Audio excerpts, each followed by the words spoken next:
За Монгол улсын 2026 оны төсвийн тухай хуулийн төсөлтэй хамт өргөн мэдүүлсэн хууль тогтоолын төслүүд засгийн газар 2025 оны 9 сарын 1-ний өдөр өргөн мэдүүлсэн хууль тогтоолын төслүүдийн анхны хэлэлцүүлгийг явуулнаа. За энэ хуультай холбоотойгоор Ардс намын бүлгийн дарга Жигжидийн Батчаргал үг хэлнэ. Монгол Ардын намын Монгол улсын 2026 оны төсвийг дагуулж өргөн мэдүүлсэн хууль тогтоомжийн төслүүд дээр Монгол Ардын нам дахин одоо бас ярилцах асуудал байгаа тул завсарлага авч байна. Үдээс өмнө.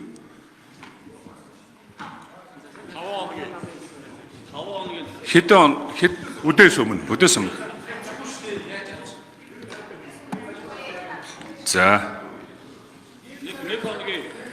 За тэгэхээр ер нь бол энэ төсөв мөнгөний бодлого бол маш чухал. Тийм учраас энэ төсвөө цаг хугацаанд батлах асуудал бол маш чухал байгаа.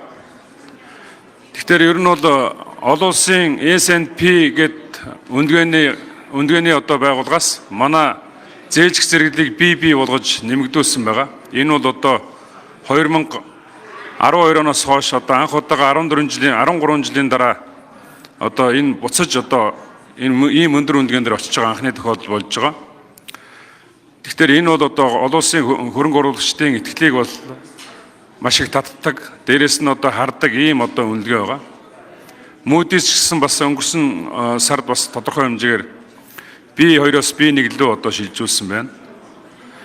Тэгэхээр ер нь бол энэ төсөв мөнгөний бодлого дээр их хариуцлагатай ажиллаж энэ эх оныхоо энэ эдийн засгийн чухал үзүүлэлтүүдийг маш хурдан шуурхай шийдэх нь бол одоо Ардын намын хувьд бол маш их чухал байна.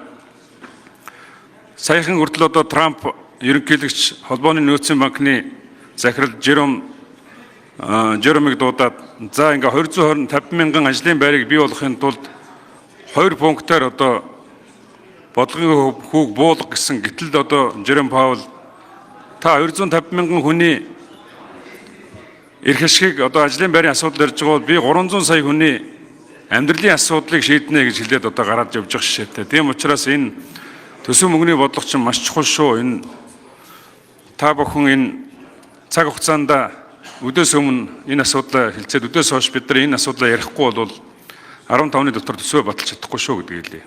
За 14 цаг хүртэл завсарлага өглөө. Хэлцэх асуудал 2. Хянан шалгах төр хороо байгуулах тухай улсын хурлын тогтоолын төслийг хэлэлцэн. Төслийн талаарх эдийн засгийн байнгын орны санал дүгнэлтийг улсын хурлын гишүүн Буяагийн тулга танилцуулна. Энд дэр төрж байна. За энэ тогтоолын төсөлтэй холбоотойгоор Монгол Ардын намын бүлгийн дарга Жигжидийн Батчаргал үг хэлнэ. За манай бүлэг үдээс өмнө завсарлага авч байгаа. Тийм учраас энэ асуудал дээр ч гэсэн бас ярилцаад орж ирээ. Ойлгож байна. Улс орны амьдрал авахыг зохицуулж байгаа энэ улсын төсвийг нэлээд нэгт тооцоол судалгаануудаа харж нэлээд бодиттой батлах ёстой. Тийм учраас энэ дагсан хууль тогтоомжууд дээрээ эргэж бас ярилцах зүйлүүд байгаад байгаа юм. Тийм учраас завсарлага авч байгаа. Таны хэлж байгааг ойлгож байна. За тэгэхээр 14 цаг хүртэл завсарлага өгье. За өдөөс өмнөх чуулган Монгол Ардын намын бүлэг завсарлага авсантай холбоотойгоор төр завсарж байна. За өдөөс хойш чуулганы нэгдсэн уралдаан эхэлж байна. За чуулганы Монгол Ардын намын бүлгийн дэд дарга Алдарч Авхлан үг хэлнэ. Монгол Ардын нам бүлэг одоо хуралдаж байгаа 2026 оны төсөв болон түүний дагалд орж ирсэн хуулийн төсөл мөн бус асуудлаар өндөр хэлж байгаа бус асуудлаар байр суурь нэгдэх шаардлагатай байгаа учраас өнөөдрийн хуралдаанаас одоо завсарлага авч байна. За завсарлага авч байна хурлын дарга. Ардс намын бүлгийн дэд дарга Лодо Самбуу үг хэлнэ. Төрийн ажлыг ингээс явуулъя. Ардын намынхаа. Юун байр суурь нэгтгэх вэ? Яасан нэгтгэж хандгүй юм бэ? Юун дээр нэгтгэх гэсэн? Одоо ингээд засгийн газар тогтож үлдэхийн тулд их хурлыг авилгаддаг. Тэр авилгаа явуулах уу байх уу гэдгээ одоо ярилцдаг. Монголчууд энийг харж штэ. Хэд завсарлага авах гэсэн. Одоо ажлаа явуулъя бүжэд харгаа. За тэгэхээр 12-ийн 1-д бол завсарлага авах хугацаа одоо 5 өдөр байлаа гэхэд 3 өдрөөр сонгодог.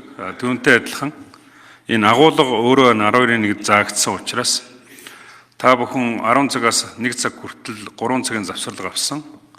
Тийм учраас 1 цаг 30 минутын завсарлага өглөө.